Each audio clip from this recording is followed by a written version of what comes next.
আপনি? তাহলে আপনি আমাকে গোমাতাকে খাওয়ালেন, আমাদেরকে ম্যানেজারকে ডাকবেন। অর্ডার করলেন কিন্তু তাকে গরুর গোশ খাওয়ানো হলো, এই বিষয়ে কি বলবেন? এটা বিতর্ক তো। এখন ব্যাপারটা হচ্ছে, তিনি একজন অভিনেতা এবং তিনি একজন শিক্ষিত এবং সচেতন মানুষ। তিনি কোনো একটা হোটেল বা রেস্টুরেন্টে খেতে ঢুকছেন এবং সেখানে কি কি পাওয়া যায় তাকে জানা বা বোঝা উচিত। আমরা যখন খেতে যাই, কোথায় যাচ্ছি আমি যখন বিশেষ করে আমি ব্যক্তিগতভাবে মুসলিম, আমি সেখানে যদি চিকেন খেতে যাই বা মাটন খেতে যাই, প্রথমেই আমাকে ভেবে নিতে হবে এখানে হালাল মাংস পাওয়া যায় কিনা।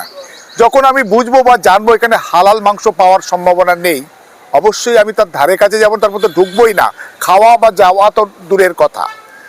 আসলে এই যেন সেই কিছুদিন আগে ওই গীতা পাঠ অনুষ্ঠানে ব্রিগেডের সেরকমই মনে পড়ছে যে ব্যাপারটা আমি চেয়েছিলাম হচ্ছে মানে ভেজ প্যাটিস, আমাকে দিয়েছে চিকেন প্যাটিস।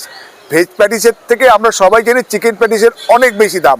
ভেজ চাইলে কেউ কাউকে চিকেন দেবে কেন? আসলে এটা চালাকি, এটা ভণ্ডামি, এটা বদমাইশি। হ্যাঁ, ঠিক এটাও এইরকম যে ব্যাপারটা হচ্ছে তুমি করে খেতে ঢুকেছো, তা তুমি সেখানে তুমি কি ব্রাহ্মণ বা তুমি কি শূদ্র নাকি তুমি কি মুসলিম বা কোন জাতি, সেটা কিন্তু যারা ওয়েটার বা যারা হোটেল পরিচালনা করছে বা কর্মচারী, তাদের সেটা জানা বা বোঝার জায়গা নয় বা কথা নয়। আর তাছাড়া যে অলিপাব যে হোটেলটা বা রেস্টুরেন্টটা, সেটা কিন্তু একটা নামি দামি হোটেল এবং সবাই জানে সেখানে শুধু বিফ তো পাওয়া যায়, ঘোষিত অবস্থান। সব বিফ সেখানে খেতে যায়, হিন্দু মুসলমান নির্বিশেষে। যারা বিফ পছন্দ করে, বিফ খায়, তারা সবাই সেখানে যেতে পারে। এমনকি শুধু বিফ নয়, যতদূর জানা যাচ্ছে সেখানে শূকরের মাংস, পোর্ক পর্যন্ত সেখানে পাওয়া যায়, মাটনও পাওয়া যায়, সব রকম মাংস সেখানে পাওয়া যায়। ফলে সেখানে যখন বিভিন্ন রকম মাংসের যেখানে মিশ্রণ, ফলে যাদের যেখানে কোনো ব্যারিয়ার আছে বা ধর্মীয় বোধ বা বিশ্বাসে আঘাত লাগতে পারে বা ক্ষতিগ্রস্ত হতে পারে, সেখানে ঢোকা উচিত নয়। আসলে যেটা করা হয়েছে বা যেটা করার চেষ্টা হচ্ছে, একটা সাম্প্রদায়িক প্রোপাগান্ডা, সাম্প্রদায়িক উত্তেজনা তৈরি এবং একটা বিভাজনের রাজনীতিতে বা বিভাজনের ব্যবস্থাপনায় এই বিধানসভা ভোটের আগে যে বিভিন্নভাবে বিভিন্ন জায়গায় শান দেওয়ার চেষ্টা হচ্ছে, এটা তারই একটা প্রকারভেদ এবং নিজেকে হাইলাইট করার, নিজেকে প্রচারের আলোয় নিয়ে আসার এবং একটা সাম্প্রদায়িক মেরুকরণ করার প্রচেষ্টা থেকে এটা হয়ে থাকতে পারে বলে আমার বিশ্বাস। তবে আমি মনে করি যে একটা নিরীহ ওয়েটারকে যেভাবে অ্যারেস্ট করা হয়েছে বা কলকাতা পুলিশ তাকে কেস দিয়েছে, আমি মনে করি সেটাও অনেক ক্ষেত্রে বাড়াবাড়ির পর্যায়ে। আমরা দেখেছি যে ব্রিগেডের যে প্যারিস কাণ্ডে, সেখানে অ্যারেস্ট করার পরেই সে দিনের দিনে সে জামিন পেয়ে গেল। আর একে ওয়েটারকে সে দিনের দিনে জামিন পেয়ে গেল, তাকে আজকে আবার আদালতে তাকে তুলবে এবং জামিন পাবে কি না পাবে জানা যাচ্ছে না।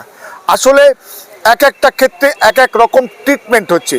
ফলে সাম্প্রদায়িক শক্তি, বিভেদকামী শক্তি, মানবতা বিরোধী শক্তি, বাংলাকে অস্থির করার বা চক্রান্তকারী যে শক্তি, তাদেরকে কিন্তু কলকাতা পুলিশ বিভিন্ন সময় মানে তাদের আচরণে তারা মদত পেয়ে যাচ্ছে।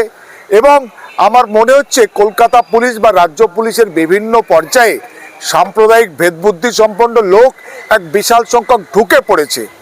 এবং বিশেষ করে কলকাতা পুলিশের যে হোয়াটসঅ্যাপ গ্রুপগুলো আছে বা তাদের যারা সদস্য, সেখান থেকে বিভিন্ন রকম যে হোয়াটসঅ্যাপ মেসেজগুলো আমাদের ফোনেও মাঝে মাঝে পুলিশের লোকজন শেয়ার করে, তখন বোঝা যায় যে রাজ্য পুলিশ এবং কলকাতা পুলিশের বিশাল সংখ্যক বিভেদকামী বা সাম্প্রদায়িক লোকজন ঢুকে পড়েছে। ফলে তারা কিন্তু আজকে এই অলিপাপ কাণ্ডে বা রেস্টুরেন্ট কাণ্ডে আজকে নিরীহ ওয়েটারকে অ্যারেস্ট করেছে এবং আমি মনে করি এবং বিশ্বাস করি কলকাতা পুলিশ সঠিক তদন্ত করবে এবং তাকে নিষ্কৃতি দেবে এবং যারা আজকের এই বাংলাকে অশান্ত করার চক্রান্ত করছে, তাদেরকে সঠিক তদন্ত করে তাদেরকে দৃষ্টান্তমূলক শাস্তির ব্যবস্থা করবে।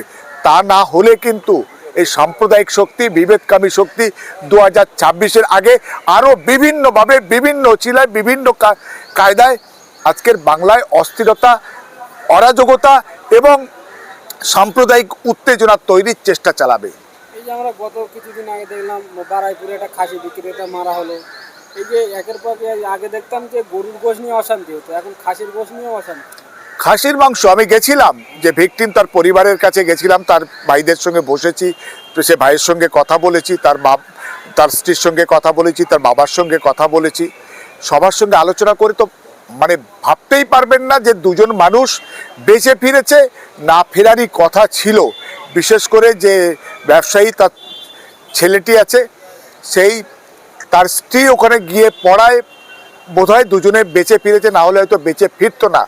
স্ত্রীর কান্না, হাহাকার, পার্টি অফিস ছুটে যাওয়া, বাজারের মানুষের কাছে ছুটে যাওয়া, তাদের হাতে পায়ে ধরা, তাতেই কিন্তু তারা দুটো মানুষ হয়তো জীবন্ত ফিরেছে। কিন্তু তাদের ভয়ঙ্করভাবে তাদেরকে মানে তাদের শরীরের কষ্ট, বাপ, চোখ, মুখ, কান সমস্ত জায়গা থেকে ফেটে রক্ত বেরিয়েছে এবং চোখ টোকগুলো ভয়ঙ্কর রকমের ভাবে কালো হয়ে গেছে। সেরকম একটা দৃশ্য, কোনো কিছুই ঘটেনি। যে ব্যাপারটা হচ্ছে তোমাকে নাকি খাসি বলছে ওখানে কাটা যাবে না, বাইরে এনে ইচ্ছা মতো তাদের দাবি মতো বাইরে এনে কাটতে হবে, তাদের মতো করে কাটতে হবে। তখন বলেছে না আমরা এইভাবে করি না, বাইরে গিয়ে ওইভাবে কাটা যায় না, আপনি আমাকে অর্ডার দিয়েছেন, আপনি যদি আমার পছন্দ না হয় আপনার টাকা ফেরত নিয়ে চলে যেতে পারেন। কিন্তু বলো টাকা ফেরত দিয়ে দিন, টাকা ফেরত দিন। টাকা ফেরত দিয়েছি, ঠিক আছে, আমি বিলটা দিয়েছিলাম, বিলটা আমাকে দিন, আমি আপনাকে টাকা ফেরত দিচ্ছি। নাহলে আপনি দুদিন পরে এসে আবার তো বিলটা এনে আবার টাকা দাবি করতে পারেন। এই বিল চেয়েছে বলে যে সেখানে কিন্তু ওই ঘটনাস্থল অর্থাৎ খোজার বাজার, যে বাজার থেকে বারুইপুরে, সেখান থেকে 6 থেকে 7 কিলোমিটার দূরে জুলপিয়াতে, সেখানে একটা অর্ডার দেওয়ার নাম করে ছলনা করে কর্মচারীটাকে আটকে, কর্মচারীটাকেই দিয়েই তাদেরকে ফোন করে সেখানে ডেকে তাকে একটা মেরে ফেলার চেষ্টা হয়েছে। প্রশাসনের ভূমিকা কি? প্রশাসন অবশ্য 3-4 জনকে অ্যারেস্ট করেছে আমি জানতে পারছি, কিন্তু 3-4 জন নয়, 20 থেকে 25 জন মিলে কিন্তু পিটিয়েছে এবং অশ্রাব্য ভাষায় 2-3 ঘন্টা ধরে সাম্প্রদায়িক গালাগালি, সাম্প্রদায়িক প্রপাগান্ডা একেবারে মানে ছয়লাভ করেছে। ফলে এটা শুধুমাত্র কোনো মানুষকে মারা নয়, একটা সম্প্রদায়কে মানে গালি দেওয়া, সাম্প্রদায়িক উত্তেজনা ছড়ানো, সাম্প্রদায়িক দাঙ্গা বাঁধানোর প্রচেষ্টা। কোদার বাজার বারুইপুর হচ্ছে বর্ধিষ্ণু মুসলিম এলাকা, তারাও চাইলে কিন্তু তার প্রতিক্রিয়া ব্যক্ত করতে পারে। পুলিশ এবং প্রশাসনের তৎপরতায়, সহযোগিতায় সাধারণ মানুষ কোনো রকম প্রভোকেশন বা উত্তেজনায় তারা পা দেয়নি। তারা শান্তিপূর্ণভাবে প্রশাসনের প্রতি আস্থা এবং ভরসা রেখেছেন। সেই প্রশাসনের উচিত ওই যারা অ্যারেস্ট হয়েছে তাদেরকে কাস্টডি রেখে ট্রায়াল করা, কারণ অ্যাটেম্প টু মার্ডার সেখানে সেকশন আছে, 109 বিএনএস আছে, অ্যাটেম্প টু মার্ডার। ফলে তাদেরকে কিন্তু সেশনস কেস, ফলে সেখানে তাদের কাস্টডি রেখে বিচার করা যায়।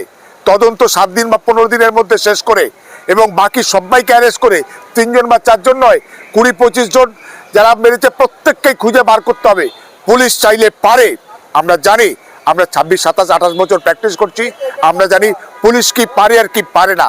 ফলে পুলিশ চাইলে সকলকে অ্যারেস্ট করতে পারে, কাস্টডিতে রেখে তাদের সাজা ঘোষণা করতে পারে এবং সেটা হলে কিন্তু বাকিরা ভয় পাবে যে না, আমার তাহলে কিন্তু সাজা হতে পারে, আমার দীর্ঘদিন জেলে থাকতে হতে পারে, আমি কিন্তু কোনো রকমভাবে এইভাবে সাম্প্রদায়িক উত্তেজনা ছড়ানো বা সাম্প্রদায়িক হিংসায় মদত দেওয়া বা মব লিঞ্চিং, এটা একটা মব লিঞ্চিং, সেই সেকশনটা কিন্তু পুলিশ দেয়নি, সেটা পুলিশের দেওয়া দরকার, সেটা হওয়া দরকার। এবং পশ্চিমবঙ্গ বিধানসভায় আইন আনা দরকার ছিল, যেটা হয়নি, যেটা কর্ণাটকে আনা হয়েছে। যে ব্যাপারটা হচ্ছে মানে যে হিংসা, মব লিঞ্চিং, তার মধ্যে একটা স্পেসিফিক একটা আলাদা আইন আনা দরকার, যে হিংসা ছড়ানো, তার মধ্যে সেই আইন আনলে কিন্তু এই শক্তিগুলো